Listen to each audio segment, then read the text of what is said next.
Aloha! This is the PixelBlips podcast for July 22nd.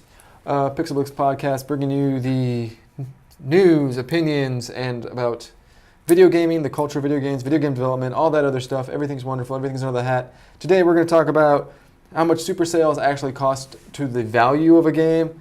The QA cost, who should pay that? Is it developers, the publisher? Is it the end consumer?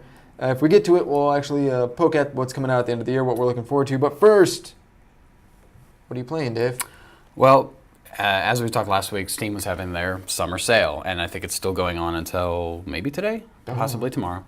July 22nd, by the way. Yeah. I picked up all of the Assassin's Creed games minus 2, which I bought last Christmas, and I picked up Dungeon Defenders. So stuff you've already played? No, I have not actually played Dungeon Defenders. I put about 30 minutes on it. I played it. I'm not. There's something in the game I'm not seeing because I did not enjoy Dungeon Defenders. But go ahead. Well, Dungeon Defenders is all right. Like, it's a tower defense game meets Diablo. Because you get loot off of the mobs and stuff like that. That's why I equate it to Diablo. Mm-hmm. But I've always liked tower defense games. I have one on my phone. I've had one on like the past 3 phones I've had. I played desktop tower defense for a while. It's just something about playing the game. You get, your little character run around. Mm-hmm. I like being able to wall in mobs and force them to go a certain way because that's how those games work. Mm-hmm. I had a lot of fun with that so far. Like I said, I'm only about maybe 30 to 40 minutes in. And then I've also been playing Assassin's Creed 1, which I have never played.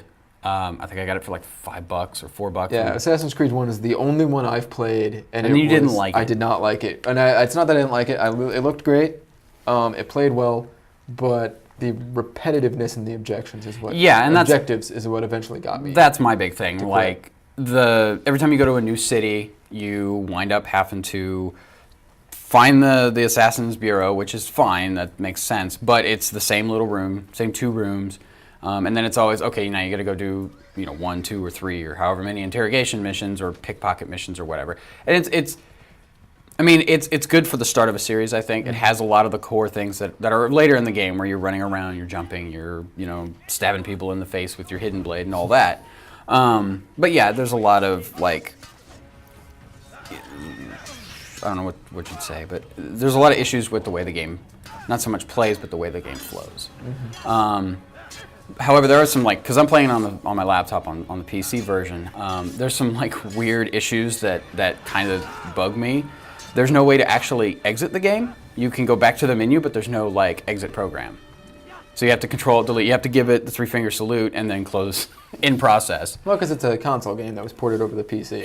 Yeah, but it looks way better on the PC. Well, of course. High-res textures, you don't. Congratulations. Yeah, you made the most obvious statement of the day. Yes. I would say you're Captain Obvious, but I think you probably don't deserve that rank. No, probably Private Obvious. Maybe. Private Obvious. But yeah, so I'm having fun with that. It's kind of cool. And then when I get done with that, I'm going to play through a lot of the other games, kind of in prep for Assassin's Creed 3. Mm-hmm. And that's pretty much what I've been doing this week.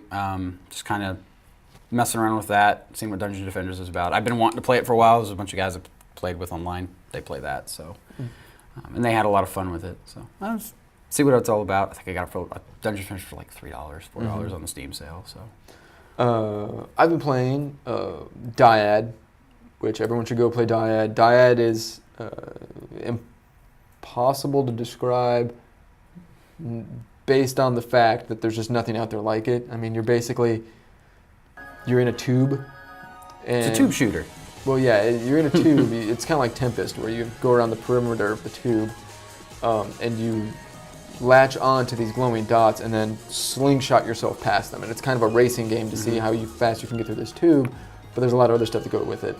And there's a point at Dyad in which you will hit that moment where you stop thinking about it and you're just doing it. You're playing by feel rather than playing by sight. Yeah, and when that kicks in, kind of like anyone who plays Tetris or any puzzle game for a long time will tell you that there's a moment where you start matching Tetris blocks in the real world when you're not playing it. There's a moment where I remember when I was playing columns all the time when I was a kid. I remember looking at stops traffic lights and trying to match up the 3 dots in a traffic light. Yeah. There's a moment where you hit that in Dyad where it all makes sense. Now, my problem is I haven't been able to play Dyad enough to get that window to sustain itself. Mm-hmm. But when you hit that window, Dyad makes sense, and it's really fun and really cool, and it looks great. It reminds me a lot of Rez, which I really love Rez. Yeah, I mean, and what I've seen of it, it looks pretty good. I've heard there's like an infinite skill ceiling, so the good players can just keep getting better at it, while if you're an average player, you will eventually get to a point, if you play it enough, you'll get to the point where you'll become a really good player and so on and so forth. And the difficulty curve is really nice up to a point. And then there's a point where it's just like... Here's a wall. It gives you grades, and there's a point at which you're going to notice your grades start slipping. Yeah. And you just need to double down and keep practicing. Well, and I had also, I think I read an article or heard a review or something of it where it's like, okay, and maybe it's this game, I hope it's this game. You get a trophy level after every level you beat. Don't touch the trophy levels until you've played through all the regular levels, because the trophy levels are supposed to be way harder than the last level. Yeah, I haven't touched the trophy levels because of that. Yeah. But yes, Dyad is super cool. It's up there in the running with Journey for best PSN game of the year. Journey, however, is such a finite, transcendent experience. I think I like it better. But from a gameplay standpoint, I definitely like this better. Well, yeah. It gives you the sense of speed of Wipeout, the trippiness of Rez, and the feedback loop of something like Tetris or Columns or a simple puzzle game, Bejeweled or something like that, where you eventually just get into it and you're just doing it on feeling. Let's see what else I played. I picked up Hustle Kings, the pool game for the PlayStation Vita and for the home console. You used the Move on that? Yeah, I haven't played it on the home console. You know me, I've had the same cell phone for 7 years, and the only game I play on that cell phone is a pool game. It's a game of pool. Okay. And I've always, that's one of the things, if I'm in line at the DMV, I can usually get through a game of pool. Just killing time. Like the other day, I was waiting for the movie to start in a movie theater, and I pulled out Hustle Kings and played a game of pool. It's simple, it's easy, it works on geometry, and it looks really good. That's cool. So it's advanced, but I did get it for half off because it was part of the PSN sale. And what's it? The first game was part of the Summer of the PSN or whatever they have it. Dyad. No, Dyad is not part of the Summer of the PSN. Summer of the PSN starts next week, this Tuesday or next Tuesday with Expendables, which I don't care about. Yeah. The game after that, however, is Sound Shapes, which they just announced songs by one of my favorite artists, Beck. Yeah. So You're gonna buy that in like Flint. That's, you were I'm done. Good. That's great. I'll buy that and a pair of expensive monitor headphones, and there we go. But like I said, I picked up Hustle Kings on sale. I'm still trudging through Rainbow Moon, which is only getting better the more and more skills I unlock, stuff I unlock. It's very grind heavy, which is good because I can jump in for 20 minutes before dinner and jump out of it. But at the same time, we kind of want to progress. The grind is what's keeping me going on. Yeah, the getting loot and they said on the Giant Bomb, they said that feedback loop of the numbers going up versus the time I put into it is still keeping me going. It's really the only thing that's keeping me going. Yeah, not the story progression or anything like that? No. What else did I play? I played some more Pac-Man. I played a lot more Catherine. I've seen your trophies. Spent almost an entire day playing Catherine. I've learned to save at every available save point. Yes, well, that's what you do anyway. Yes, that bit me in the butt early last week when I lost 2.5 hours of gameplay. Yeah. I have learned my lesson. Yes. The storyline's only getting better. The moral questions of it are only getting better, and I'm getting used to the puzzle aspect of it and figuring out interesting techniques to get up these through giant the puzzles. staircases. Yeah. Okay, that's cool. Every once in a while, I still get to that point where I've at some point further down the staircase broke it, and now I can no longer go any further. Yeah. So when I hit those moments, it gets really frustrating. But once again, there's a feedback loop there where I'm like, okay, I get enough storyline, I have enough input into how I feel the characters progressing in the story, and the puzzle aspect of it is quick, easy, and it keeps me coming back. That's cool. So, and I got that on a sale, which brings our first topic, the super sales. And so we're talking about things like the Steam sale, and not like your average Steam sale where it's all day today things are 50% off. Yeah. These titles certain things, yeah. We're talking about the hourly sales where things are marked down so much 75, 65. 90, Some cases 90%. 80 to 90%. Yeah. We talk a lot about on the show about the dollar to fun ratio. Yeah. A good example is my recent purchase of Mortal Kombat Vita, $10 versus the amount of fun I'm having in that game. You know, you want that ratio to be as high as possible. Yeah. And but the problem is, does that have a long-term effect on the value of a title? I think it does to a degree, especially if you get one of these sales like right after the game comes out, right? Yeah. I remember there was one like that for Dead Space 2, where it was like within 2 months of the title coming out, you could get it for $10 on either Amazon download or on Steam. Yeah, something just like the that. PC version, so it was already marked down from what the console version was, and then this was even more. And that, I feel, kind of hurts the developer, because you're then attaching a price point to that game that does not equal the value of that game. And the price point and the value are two different things. So, like, I think we can all agree, we bought $60 games. And felt like we threw our money away. Yeah, that wasn't a $60 game. No. If you'd paid like $20 or $10 for it, 15 maybe, it would have been worth it. But yeah, like, since I only play Call of Duty for the single-player stories, I know, I usually feel that those are not worth $60. No, not at all. Like, the last time I felt like I didn't get shafted was like Modern Warfare 2, and I got it for $30. And yeah, the single player in that was what, 7-8 hours maybe? Ish. Yeah. And I go back and I get trophies, and I Yeah. liked the Spec Ops mode, so that was their way of me playing a multiplayer match without playing a multiplayer match. Yeah. So I felt like that $30 value was enough. And I felt like the $30 dollar point plus the amount of entertainment I got out of the fun I got out of it was pretty much equal, and that's good. Yeah. It's when we end up on that other side of the scale where we pay $60 and get $10 out of it, or when the consumer pays $10 and it's a $60 title. Yeah. And I feel like some games should maintain that $60 to $50 price point through their first year of existence. Yeah, and well, like we were talking about how, you know, if a game comes out and it gets on a deep discount, I think Steam had Max Payne at 40 or 50% off. And that game's only been out for, what, 2 months, a month and a half, something like that. So yeah, I mean, there are some games that, you know, they probably shouldn't have thrown on sale, but they did anyway. Yeah, there's some games that deserve it, that, like, yeah, the fun isn't there, and that's why people aren't buying it. well, or the game's been out for, say, 2 or 3 years. I Yeah. can see those kind of games, like those older games.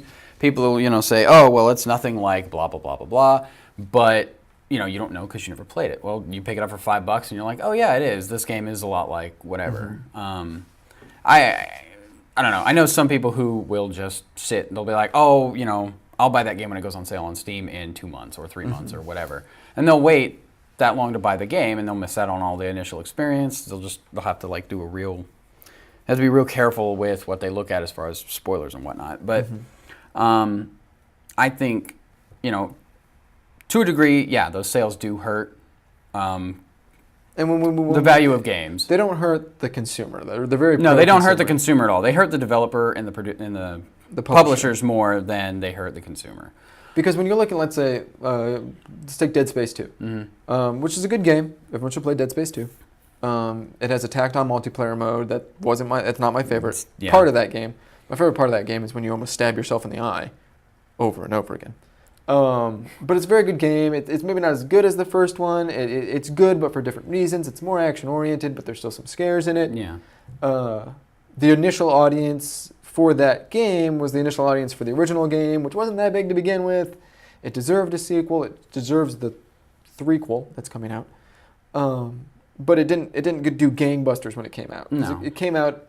The games that come out between January 31st and April 1st, that the amount of titles that have come out in that window are steadily going up. Yeah. And not every title can shine in that window. I think when the first Dead Space came out 2 weeks before Halloween, that is genius. That is a wonderful time to bring out a game because you want a scary game at that time. Yeah. So this one was Dead Space 2 seemed like it was a game that was destined for that October window and got pushed to that February window when maybe people weren't buying it as much, and there were other games that came out, and people weren't excited for the game. They didn't sell well. So then we fast forward 2-3 weeks and it's half off. Well, after that sale expires, who's going to buy it for full price? Nobody. Or very few people. So now we have to bring the price of that game down permanently, which then maybe it moves from 60 to 40, and they have another sale where it's half off, and then who's paying that $40 price? And Nobody. It artificially deflates the value of that game. And Dead Space 2 is a game that at $60 is a great deal. It has a long single player. It rewards you in the same way the first one rewarded you. It builds the storyline forward, but it doesn't feel like a, I always say Back to the Future 2, where like there's a setup for the sequel at the end, and it's like, oh, well, I guess I have to buy a ticket to that movie. Yeah. It feels good. It's complete, it's set, it's enjoyable.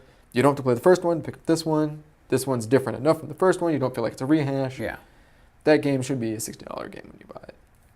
And I understand the move from 60 to 50 and 40. I don't understand the move from 60 to 30 to 10. Yeah, I mean, like I said, some games the deserve smaller that, increments some games don't. make a little bit more sense. But if a game comes out and is just colossally dumped on, if it comes out Destiny, yeah, something like that, and it doesn't even sell 10,000 or 20,000 units in its first week. I don't see a point in leaving it at $60. If you drop it to $30 after that, some people might buy it. But like a really good example is the HD version of No More Heroes, which I bought on day one. Well, yeah, because I wanted No More Heroes, and I didn't want to buy it on my Wii. I didn't have a lot of move games at the time.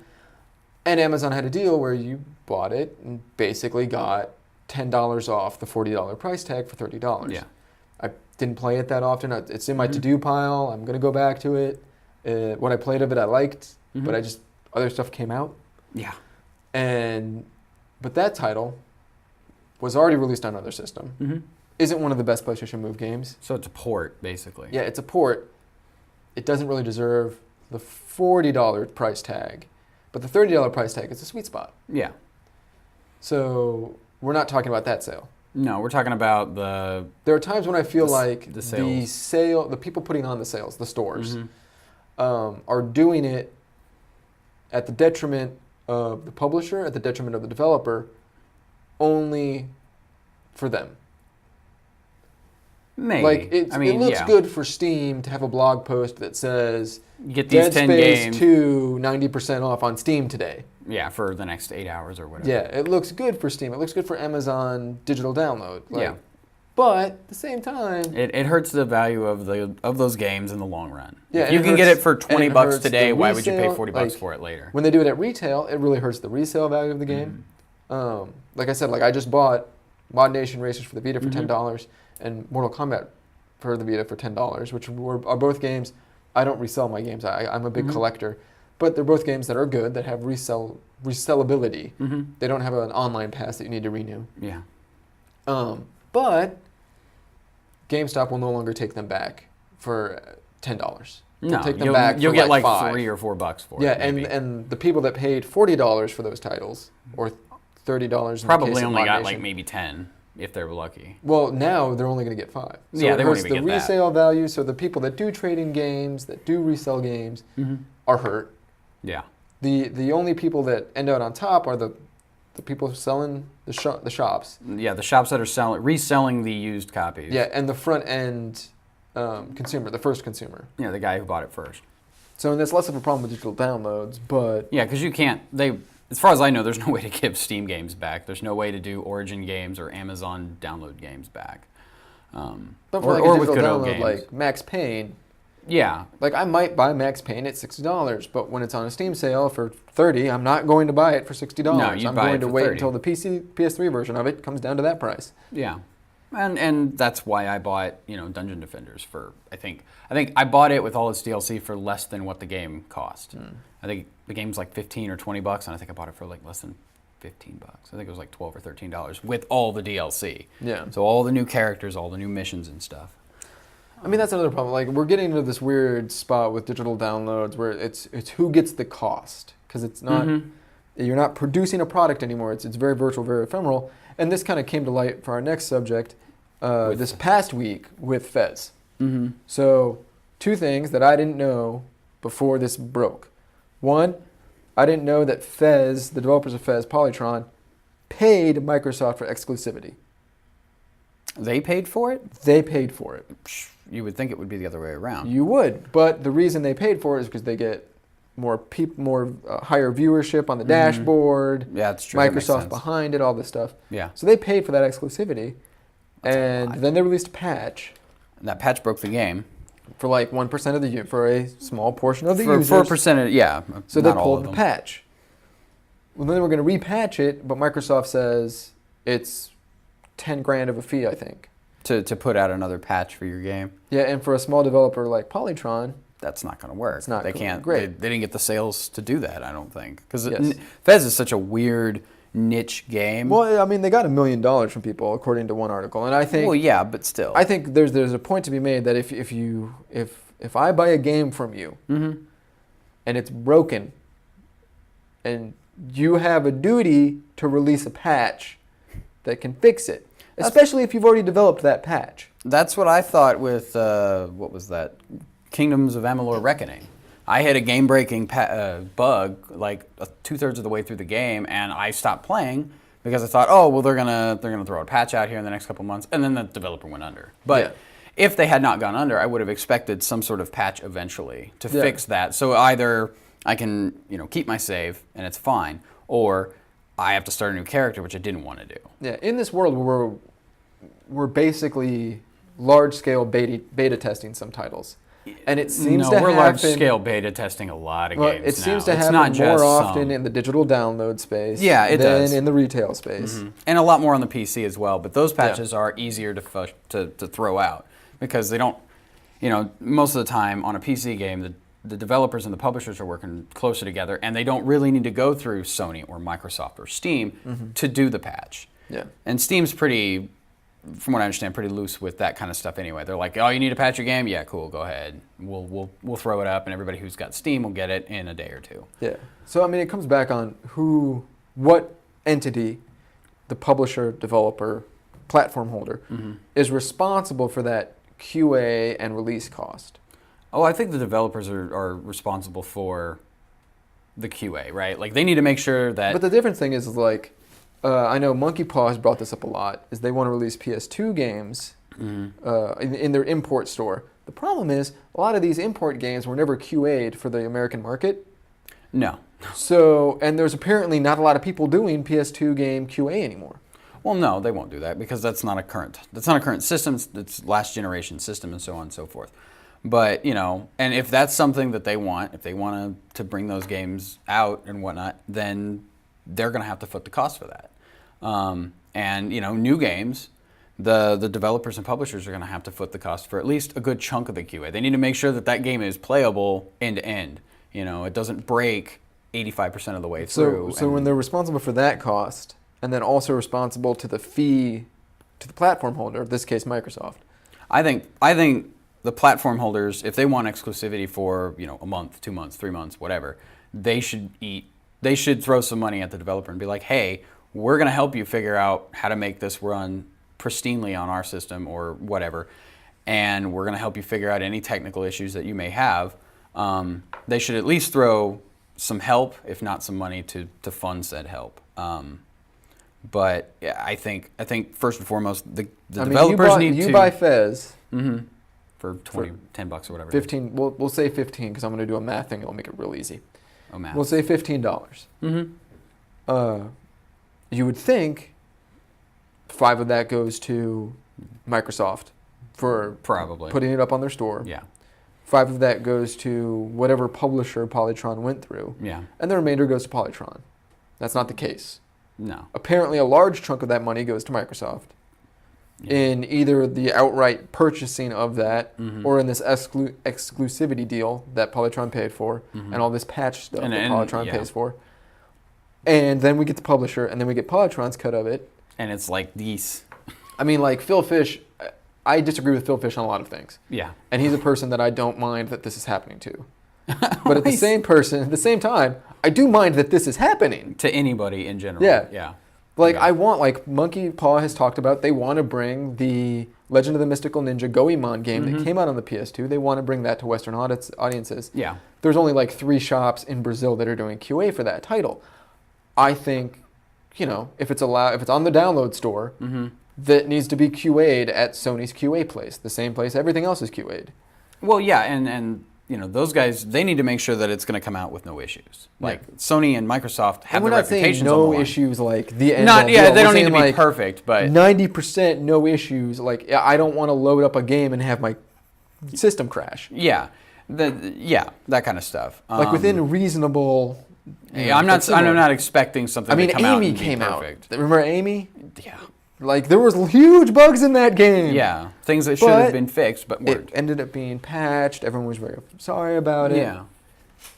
And there comes a time where it's just the cost of it needs to be accepted by everyone involved. And I think, once again, Microsoft has set up a very nice money-making endeavor for themselves. And maybe Phil Fish's big thing about Fez could only be played with a controller. And I didn't want to do it on the PS3 because its programming language is so weird. And he did it on Microsoft's console, and that's now biting him in the butt. Well, yeah, and to be fair to him, the PS3 is notoriously hard to code for, right? Of course. Like, that's what we've heard. But Sony has made different They've done different endeavors, things. Yeah, so it's easier. Like, he could have done a mini. He could have done... he could have, but it wouldn't have been as big and as time-consuming as it is. Yeah, he could have done a mini. He could have done a pub fun game. He could have done a PlayStation Mobile or PlayStation Suite. But putting it directly and only on the 360, that's a BS argument, because you could have put it on the PC, because the way that one of the ways you can program games for the 360 is through C#, I think it is. And their game studio development kit. Yeah, I know. But it's all the same stuff. Like, it's the same code throughout the Windows Phone 7, but he didn't want to do that because he didn't and- want it to be part of the Xbox Live indie games, Yeah. which are notoriously, like, shuffled to the bottom Yeah, of the pile. they're no one hidden looks in there. the pile, so they get lost. But, I mean, he could have done it Like I said, on the like, PC if he wanted to. There's things, like, I'm sad that this is happening. I'm not totally sad it's happening to Phil Fish. Yeah. Because he said things in the past that I don't agree with. Well, yeah, come on now. It's true. I mean, I know, it's true. like, if we're going to be in the cult of personality here, like, you have to deal with that. That some people aren't going to like you, and some people are going to be happy when you fail. I'm not happy Phil Fish is Fish is falling on his face. I'm not happy. I'm just not as sad as I would be if it was Gaijin Works, Monkey Paw, Xseed, whom else? Half Brick. I'm trying to think of the litany of small developers out there. Yeah, there's a ton of them. I'm not. It's Side Quest Studios. I'm not. Mojang. Those kinds of guys. The indie guys that are doing it for fun and making money on the side, not doing it for a career. And like, haven't said stupid shit in front of microphones. Yeah, well, let's be honest. Yeah, who knows what Notch just said? The beard. Notch can't talk. It's all in the beard. That's right. It's the beard's fault. It's not his fault. So yeah, but I think platform holders, and we talked about this before, between the difference between Xbox Live and PSN, they have to take time to prune and culture and make that online good. Yeah. And this is part of that. And if there's a patch released, putting up the bandwidth to fix a game, that has to be part of it. Yeah. Well, and this is a fee that's put in place to slap developers on the wrist when they don't make a game that comes out of the pipe perfect. Well, and Microsoft maybe has never made a game that came out of the pipe perfect. No, they haven't. And I can guarantee you that if Halo 4 comes out with a game-breaking bug, they don't have to pay fix it in a week. $10,000 to put the patch out. No, because that's because who's developing it? It's not Bungie this time. 343. Right? Yeah, so 343 is a Microsoft studio, so they're already kind of Naughty Dog doesn't need to pay $10,000 to patch Uncharted 3. No, they won't. And if they do, I want to hear about it. Seriously. Yeah, if they have to patch it. If there's a BS thing like that, I want to know, like, what's the breakdown? How much does the bandwidth cost to do this? The bandwidth is marginal. I mean, bandwidth is... I've downloaded patches on the PlayStation Network that I was like, that's 3 gigs big, and what? Yeah. Well, yeah. Like, you're re-downloading the game, the executable. Okay. All right. Well, yeah, and sometimes that's what you have to do. Yeah. I mean, to fix the game, sometimes it's a bug that runs throughout a good chunk of the code, and they just had to redo. And there are buggy games that I love. I love the bugs in Skyrim. That person has no face. That bear has gone to the moon. Like, why am I able to initiate a dialogue tree with a tree? Just because I clicked on it because it was a bug. Like, that's supposed to be a guard. Cool. It happened to me once. Guard spawns as tree. It happened to me. I was floating around in the southern part of the map. Did it catch an arrow in the branch? No. The southeast part of the map, I was just walking around doing a quest, and I happened upon a tree with a little dialogue thing over it. I was like, well, clicky, clicky. And it was a guard. It was the exact same dialogue tree from the guard. For every other guard in the game. I was like, maybe this is going to be like a nymph is going to come out, and I'm going to get like a secret. Nope, it's a glitch. No. Well, and that happens. But that's what happens with a lot of the Elder Scrolls games. They're weird and buggy because they're just so huge. Yeah, we're getting to the point where we're pushing stuff out where you just can't QA it adequately if you're a small studio. Yeah. Like when Retro City Rampage comes out, which is a game I'm looking forward to, I'm expecting there to be bugs. Yeah, a decent we amount of them, yeah. And if you can't do it, then you're some sort of, mythical Blizzard-esque. Not to say Blizzard releases Blizzard releases non-buggy games.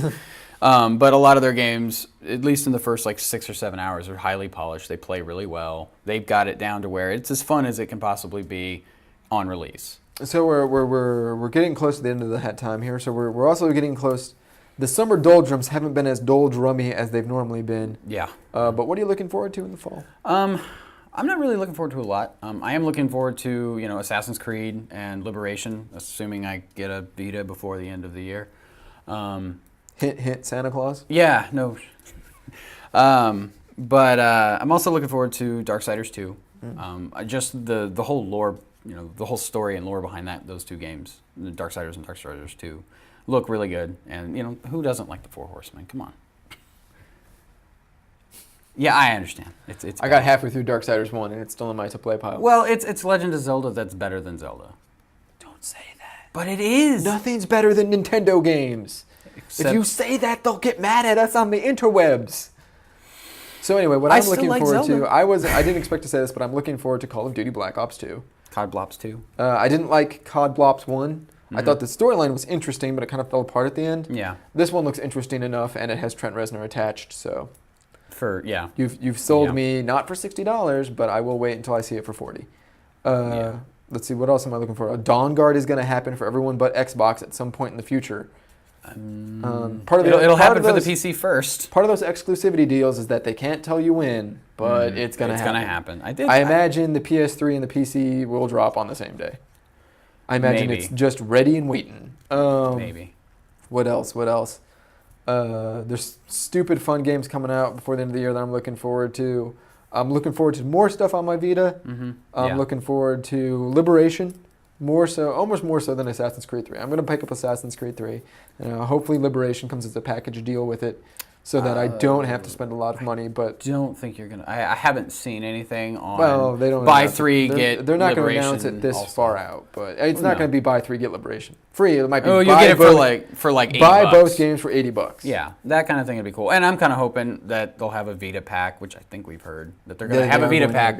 You get a white Vita. Is that what it is? Yeah. Probably, given the progression of PlayStation coloring. Yeah. The next thing is white. Yeah, so that'll be cool, and I would like to play Liberation. I've played all the other Assassin's Creed games, minus the PSP ones and the one that was on a phone and whatever. My feeling is, towards the end of the year, a lot of the games that I was looking forward to for Christmas have now moved into other parts of 2013. They got pushed back, or they got Ni no Kuni I was really looking forward to. I'm not going to spend $100 and get that Wizardry edition, just because I don't have that money. Yeah. And my wife would break my legs. Yeah.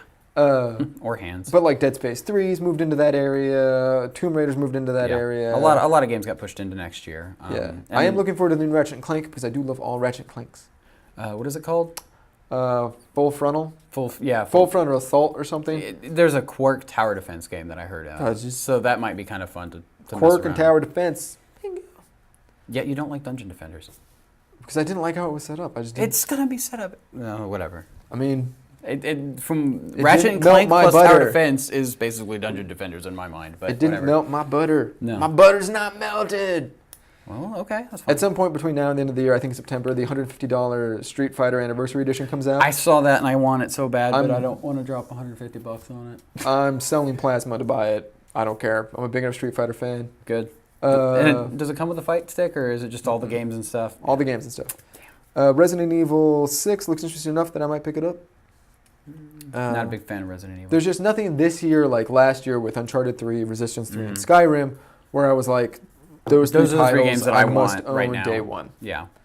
And all three of those games, Skyrim, Uncharted 3, Mhm. Resistance 3, are excellent games. Yeah. I had fun with Skyrim, what I played of it. You need to play Resistance. Well, you need to play all Resistance, but Well, Resistance 3 is great. You know how I am with shooters on consoles. I'm terrible. It's a game about a mitten. I don't care. It's a game about a mitten. Don't want a mitten. No, I don't want a mitten. Don't forget to spay and neuter your Pokemon. You can reach us at the comments. You can reach us at Gmail, pixelblips@gmail.com. Anything else? No, I'm pretty good. See you later.